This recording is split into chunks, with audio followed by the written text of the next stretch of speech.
Today MP express के सभी दर्शकों के लाने हमारी तरफ से सादर जयराम जी। जैसा कि आप सबके लाने मालूम है कि टुडे एमपी एक्सप्रेस को इन दिनों एक खास कार्यक्रम चल रहा है जो उनको नाम है खाट पर बात। तो ई खटिया पे बैठ के जो हम अपने लोगों से, अपने विधानसभा के दावेदारों से बात कर रहे हैं, उसके तहत आज हमारे स्टूडियो में एक ऐसे कद्दावर नेता, एक ऐसे संघर्षशील नेता हमारे बीच आए हैं जो ने हमेशा जनता के संगे, जनता की समस्याओं के संगे संघर्ष करो है। तो आज हमारे स्टूडियो में हैं डॉक्टर ओम प्रकाश कैथोरिया। दादा बहुत बहुत स्वागत है आपको। नमस्कार राजेश जी। इनके बारे में हम आपको बता दें कि डॉक्टर ओम प्रकाश कैथोरिया पिछले लगभग 3 दशक से, बल्कि और ज़्यादा ही समय से कांग्रेस की राजनीति में सक्रिय हैं। इनकी खास बात यह है कि जहां भी कोई समस्या देखा थे, चाहे वो ग्रामीण क्षेत्र हो, चाहे वो शहर को क्षेत्र हो, चाहे वो नगर पालिका की समस्याएं हों, चाहे वो जनपद की, हर समस्या को सुलझावे के लाने सबसे पहले दादा आगे आ जाते हैं और खड़े रहते हैं। वर्ष 2008 में आप कांग्रेस के टिकट पे विधानसभा को चुनाव भी लड़ चुके हैं।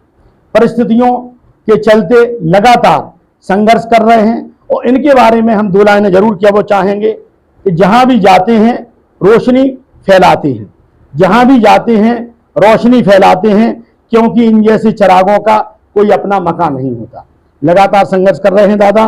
पीसीसी के वर्तमान में डेलीगेट हैं और आज हम इनसे कुछ बातें करेंगे। हाँ, एक बात और बताना चाहते हैं कि स्वर्गीय राजीव गांधी जी के इनके हमेशा आदर्श रहे हैं और उनकी राजनीति से प्रेरित होकर ही दादा अपनी राजनीति करते हैं, जनता की राजनीति करते हैं, देश की राजनीति करते हैं। दादा आज खाट पे बात कार्यक्रम में जो हमारे जो बुंदेलखंडी चर्चा में हम बात करते हैं, इनमें सबसे पहले आपसे हम जो पूछना चाहते हैं कि बीना में लगातार कांग्रेस पिछले 3-4 चुनाव से हार रही है जी। ओके पीछे का कारण है, ऐसा का है दूसरी पार्टी में या भाजपा में जो कांग्रेस नहीं दे पा रही? ऐसा है राजेश जी, हम माने कांग्रेस 1998 में हारी, 2003 में हारी, 2008 में हारी, 2013 में हारी, 2018 में हारी। लगातार 5 बार से हारते आ रहे। आपने बड़ा अच्छा प्रश्न किया कि ऐसा क्या है कि कांग्रेस क्यों नहीं जीत पाती। हमारे आदरणीय नेता कमलनाथ जी भी ये बात कहते हैं कि हमारा मुकाबला भारतीय जनता पार्टी के संगठन से और धनबल से है। धनबल बाहुबल इससे है। होता क्या है, आत्मविश्वास एक बहुत बड़ी चीज होती है। विल पावर जिस व्यक्ति के पास होता है वो हर कठिन से कठिन मुश्किल को आसान करके विजयी होता है। मुझे 2008 में टिकट मिला था, मैं तब से ही संघर्षशील हूँ। 13 तक मैंने पूरी विधानसभा के दौरे किए। 8 दिसंबर 2008 को मेरा परिणाम आ गया था और 9 दिसंबर 2008 को सुबह से मैं ग्रामीण क्षेत्र में निकल गया था। लोग मुझसे कहते थे, डॉक्टर साहब लोग तो जीतने के बाद नहीं आते, आप हारने के बाद आ रहे हैं, बड़ी बात है। तो मुझे ये नहीं लगता था कि ये बड़ी बात है, ये मेरा कर्तव्य था। मैं भले ही नहीं जीता मगर मुझे लोगों ने वोट तो किया। उस इलेक्शन में 18,000 बीएसपी ले गई थी। 9,000 वोट डॉक्टर अशोक दीवान उमा भारती की जनशक्ति पार्टी से लेके ले गए थे। आज वो बड़े टिकट के दावेदार बन रहे हैं। अगर वो नहीं लड़ते कांग्रेस जीतती। बिल्कुल 2008 के चुनाव में बहुत अच्छी तरीके से जीतती। और आपने भी देखा होगा राजेश जी, इस बीना के पत्रकार जगत में आप सबसे सजग पत्रकार हैं। मैं आपसे हामी नहीं भरवाऊंगा जी। 2008 से 2023 तक कहीं भी जमीन पर डॉक्टर अशोक दीवान नजर नहीं आए, ना ही उनकी सक्रियता रही। उस पॉइंट पे अपन नहीं जाना चाहेंगे। आपका मुख्य मुद्दा ये था कि क्यों नहीं जीतते। नहीं, वो पॉइंट है हमारे पास, हम भी यहाँ हैं। जी, हम भी यहाँ पॉइंट पे। हाँ। तो अब अपने वो कारण जो है कि अपन जीत का नहीं पा रहे, हाँ, लगातार 5। अपन काय नहीं जीत पा रहे। मुझे इस बात को स्वीकार करने में कोई हिचक नहीं है कि भाजपा में कितने ही ग्रुप क्यों ना हो, अंत में उनका चाबुक चलता है और वो सब एक हो जाते हैं, एक होकर काम करने लगाते हैं, चाहे वे कैंडिडेट को पसंद करें और चाहे न करें, मगर वे काम करने लगाते हैं। हमारे यहाँ ऐसा नहीं है। हमारे यहाँ की परिपाटी हम स्वीकार कर रहे हैं ना। हम आपसे यही क्या वो चाह रहे हैं। अगले प्रश्न जो ही तो जो आप क्या वो चाह रहे, जो आपके मन में है। हाँ। दरअसल कहा है, बीना के विधायक महेश राय जी भी अक्सर जब बात किए थे अपनी महफिलों में कि कांग्रेस से हमेशा 20, 22, 24 लोग टिकट मांगत, एक को टिकट मिला थे, तो बाकी के 23 रात ही ने फोन करने लगे थे कि हम तुम्हारे संगे हैं, जो एक बहुत बड़ा कारण है। इको आप कैसे दूर करो? ये एक माइनस पॉइंट है कांग्रेस के लिए जी। आदरणीय महेश राय जी अगर 2023 का चुनाव लड़े तो मैं उनसे फोन करके पूछूंगा कि अब बताओ कि 27 में 26 फोन तुम्हारे लगा आ गए कि नहीं आए वे फिर वे का जवाब दे। ठीक है ना, मतलब ये बार कांग्रेस एकजुट है, रहेगी। कोई को भी टिकट मिले, कोई को मिले, लगत तो नहीं है दादा ऐसो। हाँ, लगत नहीं। एक बात और राजेश जी, बहुत प्यारी बात कही आपने, लगत नहीं, व्यक्ति की क्षमताओं पर निर्भर करता है। जौन व्यक्ति ई बार 23 में कांग्रेस से चुनाव लड़ है, में कितनी क्षमताएं हैं सबको एक करने की, कितनी उसमें नम्रता है, कितनी उस पर में व्यवहारिकता है, और कितने उन कैंडिडेटों का उस पर विश्वास और भरोसा है, ये इस पर निर्भर करेगा। मांगने को तो अब कोई भी मांग रहा है, ठीक है ना, ऐसा नहीं है, इस बार नहीं होगा ऐसा। अच्छा, ऐसा भी सुनने में आ रहा है कछु बाहर आहार के लोग भी टिकट के लाने दावेदार पैराशूट लैंडिंग हो रही है, चल रही है चर्चा। मैं आप कहो तो नाम खोल दूँ? नहीं, नाम अपन नहीं खोल चाहे कोई को। चल रही है। हमारे आदरणीय नेता ठोक के कह चुके हैं कि पैराशूट लैंडिंग नहीं होगी, क्योंकि राजेश जी आप भी जब बात समझत हो कि मध्य प्रदेश की कांग्रेस में सिरमौर कमलनाथ जी और बहुत कुछ उन्हीं को करना है। सही है। और बहुत जबरदस्त चर्चा चल रही है पैराशूट लैंडिंग की, मगर वो कह चुके हैं कि पैराशूट लैंडिंग नहीं चलेगी।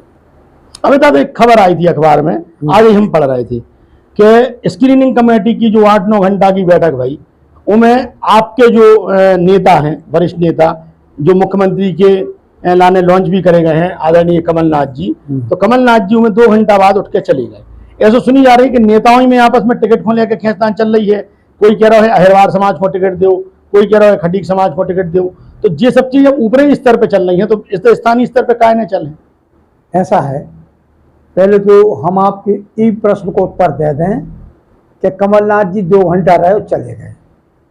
कमलनाथ जी का व्यक्तित्व ऐसा है कि वो सुबह उठने से लेकर रात को सोने तक एक नहीं अनेक कार्य करते हैं, चाहे दिल्ली में रहें, चाहे भोपाल में रहें, और चाहे छिंदवाड़ा में रहें। ये सही बात है, वो कम समय के लिए उपस्थित हुए थे और चले गए, मगर बाकी सारे लोग बैठे। हमारी स्क्रीनिंग कमेटी के चेयरमैन भंवर जितेंद्र सिंह जी बराबर बैठे, स्क्रीनिंग कमेटी के 2 मेंबर हैं वो भी बराबर बैठे, दिग्विजय सिंह जी बैठे, और हमारे पूरे प्रदेश के सारे नेता बैठे। स्क्रीनिंग चल रही है। बहुत से एमएलए के टिकट सिंगल नाम हो चुकी है। तो राजेश जी ऐसा नहीं है कि, अच्छा देखो ऐसा है, हर नेता चाहता है मेरे व्यक्ति को टिकट मिले, बिल्कुल है ना, चाहते हैं हमारे आदमी को मिल जाए टिकट। अब उधर क्या हो रहा है कि ऑल इंडिया कांग्रेस कमेटी ने जो सर्वे करा है, कमलनाथ जी ने जो सर्वे करा है,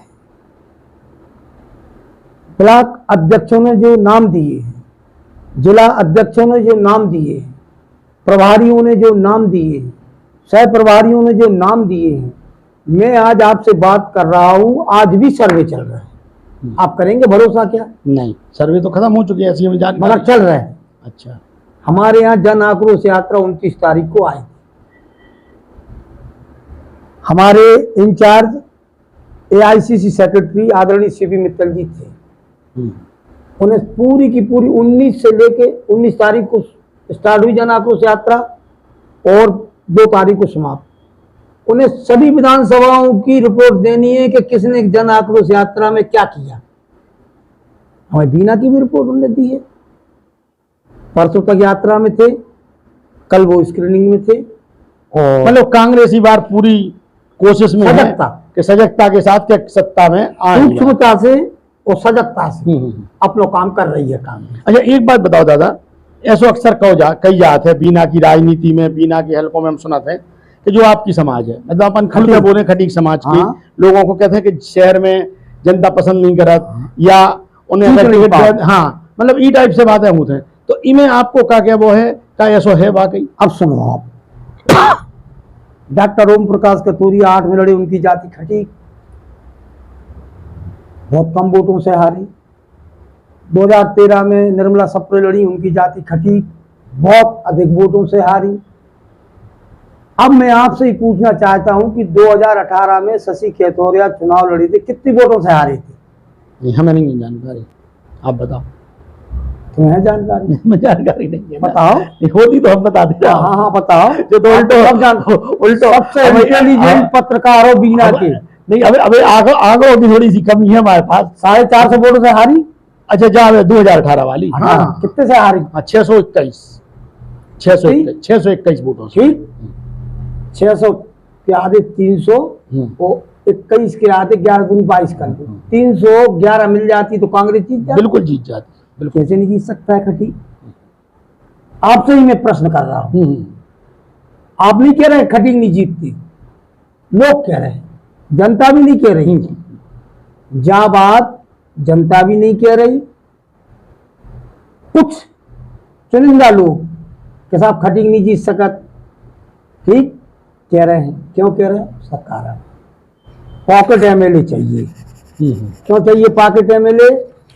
50,000 करोड़ की पेट्रोकेमिकल आ गई, हाथ में फड़ुआ लेके बदौलत खींचने हैं। हमारा एमएलए हुई, हमारा जेब में रहे, हमारे जैसा चले वो बराबर चले गए, कठपुतली। मतलब खटीक फैक्टर नहीं है। बिल्कुल। आप बताओ ना। अरे 621 वोट से शशि खेतौरिया खटीक हारा, 311 वोट शशि खेतौरिया खटीक को मिल जाती, कांग्रेस जीत जाती। 2008 से लेके 2018 तक 10 साल का जो मेरा संघर्ष है, अगर मैं लड़ता बहुत अधिक मतों से जीतता, खटीक ही जीतता। यदि टिकट आपको मिल जाता उस टाइम पे, यदि मिलता। और मैं ये नहीं कह रहा हूं अगर अबे मिल जाए है, हम जा नहीं कह रहे हमें मिल रहा। अगर हमें मिल जाए राजेश जी, तो आज तारीख है 4 अक्टूबर 2023, 10 दिसंबर 2023 को हम फिर बैठेंगे आपके साथ। बिल्कुल। फिर हम बताएंगे कि देखो खटीक जीता अथवा हारा। अच्छा दादा, टिकट के बहुत सारे दावेदार हैं, कांग्रेस में हमेशा ही रहे थे, और जब कांग्रेस में टिकट के दावेदार बढ़ जाते हैं तो हर व्यक्ति अपने आप को श्रेष्ठ बताते हैं कि हमें टिकट मिलेगा। हम तो आप अपने आप को कैसे माने, आप अपने आप को कैसे इन दावेदारों से श्रेष्ठ बता रहे हैं? इन दावेदारों से? हाँ, तमाम दावेदारों में आप, जैसे हमें लग रहा है, आपको लग रहा है, लोगों को लग रहा है आपको टिकट मिले, तो क्या मिले आपको टिकट? राजेश जी, हम क्यों अपने आप को श्रेष्ठ माने या मान रहे हैं जी, प्रश्न ये नहीं है।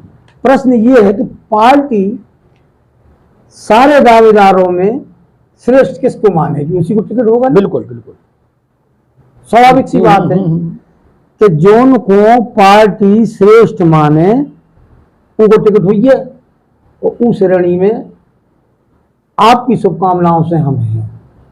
बहुत बढ़िया, अच्छी बात है दादा। बीना के लाने आपकी क्या योजना है? आप 2008 के बाद आपके दिमाग में एक चीज रही हुई है कि हम बीना में जो करते तो वे सब चीजें आप नहीं कर पाए, तो अब ऐसी कौन सी योजना है, कौन से काम है ऐसे जो आपके एक सपने जैसे हैं कि आपको ये सब काम बीना में कराने हैं? देखिए राजेश जी, ऐसा है, जनप्रतिनिधि दो तरह के होते हैं। जी खुल के कह रहा हूँ, जी, जी। मेरी एक स्वभाव है, आदत है, मैं बहुत स्पष्टवादी हूँ, स्पष्ट बात रखता मालूम। हूँ। जन सेवक दो तरह के होते हैं, जनप्रतिनिधि, एक धन सेवक और एक जन सेवक। जी धन सेवक कौन? जो धन को एकत्रित करते हैं विधायक बनने के पश्चात। और जन सेवक कौन? जो धन की तरफ नहीं देखते हैं, सिर्फ जन सेवा की तरफ देखते हैं। अगर उस ऊपर वाले ने अपने को मौका दिया तो पहले वर्ष में ही ये सिद्ध हो जाएगा कि हम जन सेवक हैं कि धन सेवक। देखिए 20 अप्रैल को आदरणीय कमलनाथ जी आ रहे थे, बीना सभा थी, मैंने 19 अप्रैल को उनसे चर्चा की दूरभाष में। मैं उनको बताया कि साहब उमा भारती मुख्यमंत्री रहते बीना में जिला की घोषणा कर गई, बाबूलाल गौर मुख्यमंत्री रहते बीना में जिला की घोषणा कर गए, शिवराज सिंह एक बार नहीं कई बार मुख्यमंत्री रहते जिला की घोषणा कर गए, और आपको बीना को जिला बनाना है। और उन्होंने कहा कि मैं घोषणा नहीं करता हूं, मैं करके दिखाता हूं। अगर आपको राजेश जी याद हो, याद है। क्या कहा था कमलनाथ? यही कहा था प्रेस कॉन्फ्रेंस में, हम भी गए थे उस समय पे, भाषण में भी कहा, भाषण में भी कहा था। ठीक। फिर मैंने उनकी दूसरी बात रखी कि देखो साहब, रिफाइनरी है यहाँ, जेपी पावर प्लांट, एनटीपीसी है, बहुत शिक्षित बेरोजगार है साहब, यहाँ पे बेरोजगार कमी नहीं है, रोजगार नहीं दिया जा रहा। उन्होंने दूसरी बात ये भी कही थी कि बेरोजगारों को रोजगार दिलाऊंगा, ठीक है ना? बिल्कुल। तो प्रमुख बातें मैं बता रहा हूँ, मेरी उनसे डिटेल्स में बात हुई थी दूरभाष में। अब राजेश जी, आप इस बीना के प्रत्यक्षदर्शी हैं, स्वास्थ्य सेवाओं का क्या हाल है बीना में? सिविल हॉस्पिटल कितने बेड का हॉस्पिटल है बताएं आप? 60 बिस्तर का है, 60। मेरी योजना है 200 बेड का हॉस्पिटल बनाने की, सर्व सुविधा युक्त चिकित्सालय बनाने की। आप बताएं, एमडी है कोई यहाँ? नहीं। एमएस है कोई यहाँ? चाइल्ड स्पेशलिस्ट है कोई यहाँ? नहीं है ना। तो आज गरीब आदमी कहाँ जाए? गरीब आदमी के पास सैकड़ों हजारों रुपए हैं जो अपना इलाज कराए। अगर ये 200 बेड का वेल अरेंज हॉस्पिटल बन जाए, सर्व सुविधा युक्त, nurses, male nurses, female nurses, medicine proper, हर दवाओं की, हर स्पेशलिस्ट, क्या स्थिति बनेगी अगर इस पर ध्यान दिया? मतलब आप स्वास्थ्य जो सेवाएं हैं बीना में, उनसे आप संतुष्ट नहीं हो। लेकिन दादा एक प्रश्न जो भी याद है, जैसे जब आप लोग बोला था कि हम जो सब करें हैं, तो आपने बीच में इन चीजों के लाने मांग तो अपन कर सका था, आप विपक्ष में बैठे थे आप लोग, तो विपक्ष में बैठने के बाद आपने कहूँ कोई ऐसी बात रखी सरकार के सामने, कोई बात रखी विधायक के सामने? विधायक के सामने क्यों रखेंगे हम? आज विधायक हम भले ही नहीं है और हमारा कद उनसे कम थोड़ी है। जी। क्यों जाएंगे उनसे कि ये करो वो करो? तो आप लोगों ने आंदोलन करे हैं इन चीजों के लाने? सब किए हैं, मैंने कलेक्टर को सब लिख के दिया है। जी। मैं समय समय पे सब करता हूँ राजेश जी। मेरी राजनीति करने का तरीका दूसरा है। मैं अगर कोई आंदोलन और ये सब संघर्ष करता हूँ तो परिणाम सूचक, परिणाम आना चाहिए, दिखाने के लिए राजनीति नहीं करता हूँ। आप चिकित्सा सेवा मैंने कहा, फिर आप आ जाए शिक्षा जी, 2 कॉलेज हैं। आप बहुत सजग रहते हैं, रिफाइनरी से संबंधित कितने विषयों में हैं यहाँ पे सब चीजें? कोई नहीं, 1 आध 2 ही होंगे। अगर नहीं होना चाहिए? बिल्कुल होना चाहिए। आज के जो बेचारे युवा हैं, मान लो 12th के बाद बीएससी करना चाह रहे हैं, तो यहाँ से संबंधित सब्जेक्ट में उन्हें एडमिशन लें, उसमें पारंगत हो जाएं तो उन्हें नौकरी मिले। है क्या यहाँ? जनप्रतिनिधि को प्रयास नहीं करना चाहिए? बिल्कुल करना चाहिए। बात अकेली विधायक की नहीं है, मैं तो सांसद की भी कहता हूँ। बीना में कितना सक्रिय रहते हैं सांसद, बताएं आप? आप बिल्कुल निश्चिंत होकर उत्तर दें। क्या विधायक की जवाबदारी साथ साथ सांसद की जवाबदारी नहीं बनती है? बिल्कुल। क्या वो जनप्रतिनिधि नहीं है? बिल्कुल कुछ नहीं है, ठीक है ना। आप बेरोजगारी पे आ जाएं। भारत में केंद्र में जब कांग्रेस थी, राज्य में जब कांग्रेस थी, तब रिफाइनरी की स्थापना हुई। उसके बाद दुर्भाग्य से एक भी विधायक कांग्रेस का नहीं जीत पाया। 5 विधायक बीजेपी के रहे। क्या किया उन्होंने? शिक्षित बेरोजगारों को बताएं वो कि कितने % उनने नौकरियां दिलवाई। नहीं दिलवाना चाहिए? बिल्कुल बिल्कुल दिलवाना चाहिए ना। आज ये बताएं, बीना कितना बड़ा है? गार्डन है यहाँ, बच्चों को खेलने कूदने के लिए, घूमने फिरने के लिए गार्डन है क्या यहाँ? नामचार को थोड़ा छोटा मोटा बगीचा सा बना दिया, उससे कुछ नहीं होता। ये प्रयास जो क्या होता है, भाव और भावना। अगर आप में जुनून है तो कर गुजरने का, सब कुछ कर गुजर। आपने कहा दादा, आप जो भी प्रयास करते हैं, आंदोलन करते हैं, तो उनका कोई निर्णय निकलना चाहिए। आपने बीते दिनों सबसे महत्वपूर्ण जो आपका स्टेप रहा, वो बीना रिफाइनरी के कुछ ग्राम हैं, उन गांवों का आपने दौरा किया, पदयात्रा की, आपका पूरा प्रोग्राम बना। आपने उसके बाद एक आंदोलन भी किया रिफाइनरी में, वहां ज्ञापन भी दिया। तो उन सबका आपको रिस्पॉन्स क्या मिला, वो आज तक पता नहीं चल पाया। हाँ, वो आपने बहुत अच्छी बात राजेश जी बोली है। वर्तमान जो SDM है बीना में, न जाने क्या है, कितने तहसीलदार बदले जाते हैं, कितने SDM बदले जाते हैं, कितने नायब तहसीलदार बदले जाते हैं। अरे जनप्रतिनिधि तो वो है कि कोई कहाँ अधिकारी हो, नियम कायदे कानून से चलो, कोई नहीं बदला जाएगा, सब बिल्कुल नियम से, कायदे से, कानून से काम करो। मैंने वर्तमान SDM जी को अपना पूरा बताया विवरण, उनको सब दिया। उनने कहा आप लिख के दीजिए। उनने पत्र भेजा रिफाइनरी को। उसका अभी मैं हफ्ते भर पहले गया था। मैंने उनसे पूछा SDM साहब से, साहब क्या हुआ? उन्होंने रीडर को बुलाया, कहले क्यों पत्र भेजा था, क्या हुआ? कि कोई जवाब नहीं, कि रिमांडर भेजो।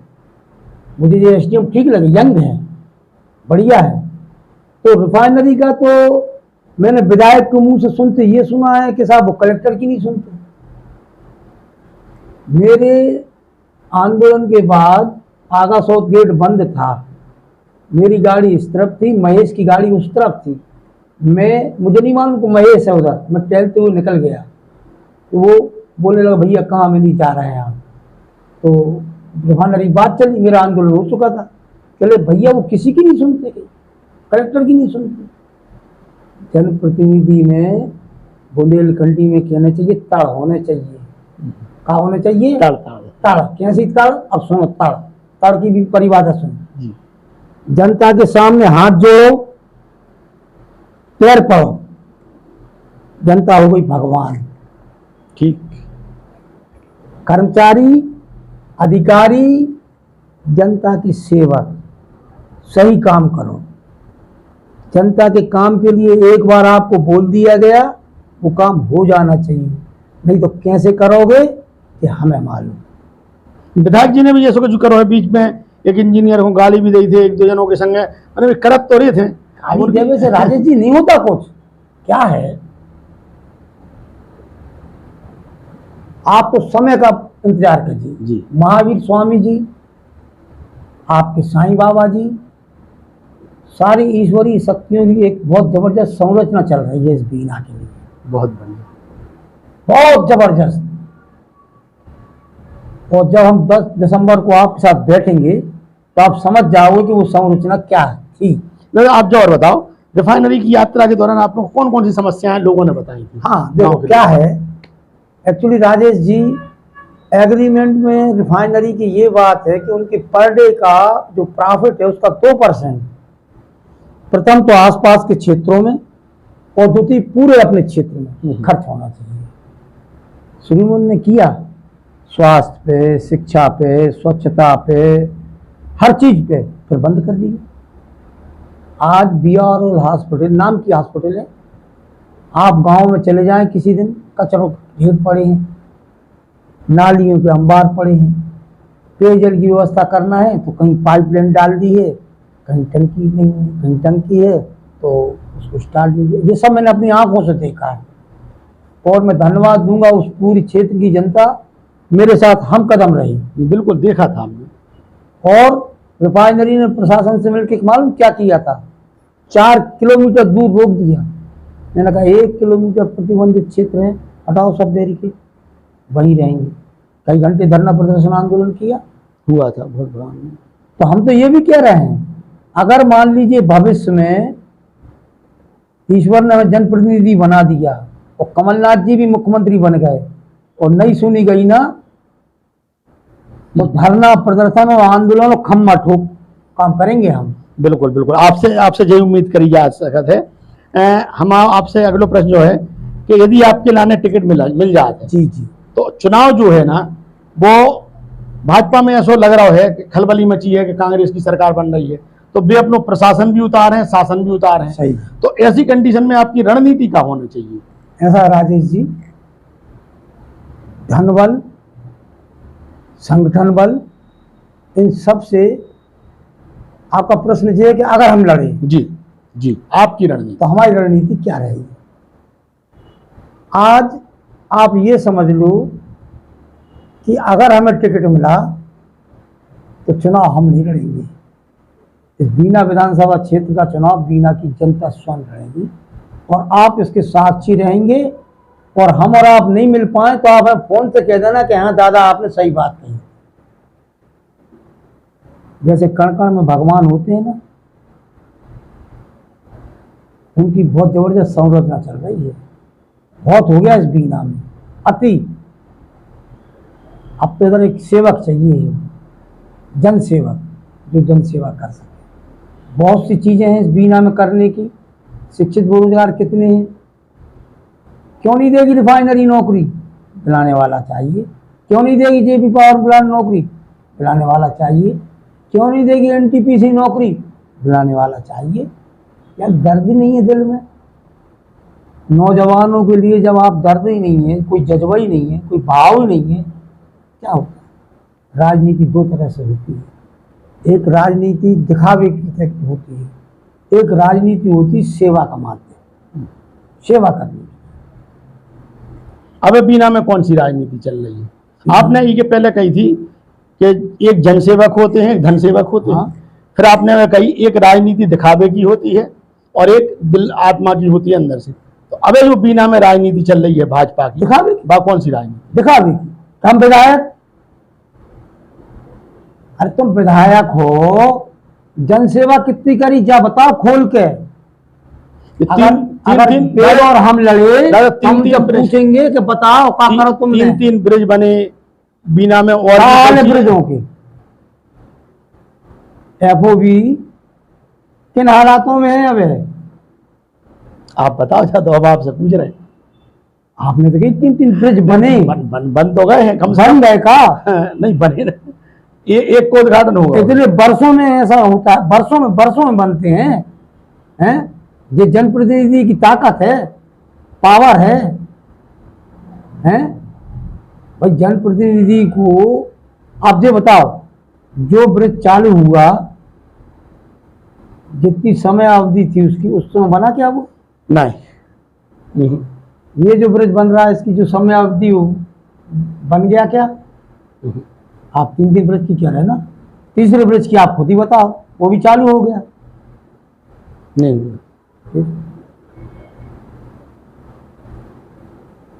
आपने विधायक के विकास कार्यों की कही, सो हमने आप ही बताई कि ये सब काम बेगिनात है। मतलब जब हम नहीं गिना रहे, हम उनके प्रतिनिधि नहीं है, लेकिन ऐसी गिनात है कि हमने जो करो दुनिया भर के काम। उनने कही मूर्ति भी लग रही है, सौंदर्यीकरण की दिशा में भी काम हो रहा है। तो इन सब चीजों को लेके आपको क्या कहना है? आप बताओ कि सौंदर्यीकरण इस बीना का कितना हो गया? विधायक जी कह रहे हैं ना सौंदर्यीकरण, आप बताएं कितना हो गया? एक। दूसरा, इस बीना में नगर पालिका, जनपद ग्रामीण संस्था हो गई, नगर पालिका नगरीय संस्था हो गई, सब सेवाएं सही चल रही हैं। ये तो आप बताओ। अच्छा, तो आप आंसर नहीं दे पाएंगे। आप बता, हम तो पूछने वाले होगी। आज आप तो पूछ रहे हो तो हम भी बता रहे कौन सी सेवाएं सही चल रही हैं। ऐसे नहीं चलती हैं। देखो एक बात बताएं आपको, मेरी छोटी बहन अनीता कथोरिया नगर पालिका अध्यक्ष। जी जी जी, बात फिर खटीक पे आ गई। उसकी जाति भी खटीक थी, मेरी छोटी बहन थी, और चूंकि मैंने उसको लड़वाया, मैंने बनवाया, सही, मेरी विचारधारा से वो आगे बढ़ी। बिल्कुल बिल्कुल, ठीक है ना। उससे पहले और उसके बाद आज तक उस जैसा नगर पालिका अध्यक्ष नहीं हुआ। कोई दो राय नहीं है। अगर आपके यहाँ हैंडपंप खोदना है, आपने बोला हैंडपंप खोदना है, तत्काल वही खुदा। बाजू वाले ने कहा हमें उधर खोदना है, हमें चाहिए, उधर भी खुदगाओ। सेल्फ डिसीजन, किसी की चलाई नहीं चलती थी। हम 3 भाई हैं, हम मनोज संजू, हम लोग नगर पालिका की देर ही नहीं चढ़े कभी, कोई नहीं कह सकता। और सबको मालूम चल गया भैया इन्होंने तो क्या कचू नहीं हुई है, वो तो सीधी दीदी सही कहता भैया। सही, तो एक तो खटीक का उत्तर हो गया। मैंने बताया शशि केतुरिया बहुत कम वोटों से आ रहा, खटीक क्यों नहीं जीत सकता। ये तो एक माहौल बनाने वाली बात है, पॉकेट एमएलए बनाना है, साहब खटीक नहीं जीत सकता। तो कुल मिला के दादा जो मानो जाए कि खटिया पे बैठ के जो हमने आपसे बात करी है कि आप अपने टिकट के प्रति पूरी तरीके से आश्वस्त हैं, जो डिसीजन ने करके आओ है आज आपसे बात करने को। आप तो साईं बाबा से प्रार्थना करो कि बीना की अगर प्रगति चाहते हो, ठीक है ना जी, तो जनप्रतिनिधि चुना जाए, यहाँ से धन प्रतिनिधि नहीं चुना जाए। तो बहुत बहुत धन्यवाद दादा, आपने आज हमसे खुल के बात करी। तो ये थे डॉक्टर ओम प्रकाश कैथोरिया जी, क्योंकि हमारे बड़े भैया भी हैं, हमारे ने दादा बोला थे, और बुंदेलखंड में दादा माने बड़े भैया होते, पिता समान होते। इनने हमसे भी कछु प्रश्न करे, आज हमें भी कटघरे में इनने खड़ो कर लो। शायद पहली बार न्यूज चैनल के इतिहास में ऐसा आप लोगों ने देखो ही है कि उल्टे हम ही से प्रश्न दादा कर रहे थे। और जो भी है ठीक है, लेकिन दादा टिकट के प्रति आश्वस्त हैं या नहीं है, जो एक दूसरी बात है, वे ईश्वर के प्रति ज़्यादा आश्वस्त हैं और उन्हें पूरी उम्मीद है कि टिकट अगर उन्हें मिला है तो बीना को विकास हुई है, बीना को भलो हुई है। आज आप हमारे स्टूडियो पे आए, आपने हमें तो समय दो, बहुत बहुत धन्यवाद। जय राम जी। बहुत बहुत धन्यवाद राजेश जी, जय साईं बाबा की, जय महावीर स्वामी जी की, बहुत बहुत धन्यवाद, बहुत बहुत आभार। आपने हमें याद किया और अपनी खटिया चर्चा पे बुलाया, बहुत बहुत धन्यवाद।